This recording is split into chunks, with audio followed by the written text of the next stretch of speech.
এখন হ্যাকারদের সবচেয়ে স্ক্যাম করার সহজ পদ্ধতি হলো হোয়াটসঅ্যাপে স্ক্যাম। এখানে আপনার না লাগছে তাদের কোনো আপনার ওটিপি, না লাগছে কোনো ব্যাংক অ্যাকাউন্ট নাম্বার। তারা শুধুমাত্র আপনার হোয়াটসঅ্যাপে একটা ছবি, ভিডিও অথবা একটা এপিকে ফাইল পাঠিয়ে দিচ্ছে, যেটিকে ডাউনলোড করার সাথে সাথে আপনার সমস্ত তথ্য ওই হ্যাকারের হাতে চলে যাবে।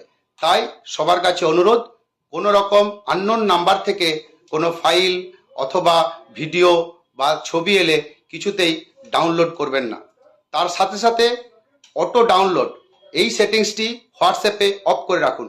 চলুন স্ক্রিন শেয়ারের মাধ্যমে দেখিয়ে দিই কিভাবে অটো ডাউনলোড সেটিংসটিকে অফ করবেন।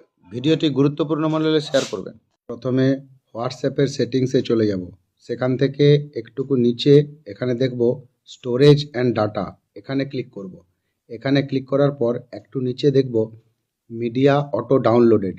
এখানে when using mobile data, when connected on wifi, when roaming, এগুলোতে একটা করে ক্লিক করবেন এবং এগুলো যদি চেক করা থাকে সবগুলোকে আনচেক করে দিয়ে ওকে করে দেবেন। এখন আপনার অটো ডাউনলোড আর হবে।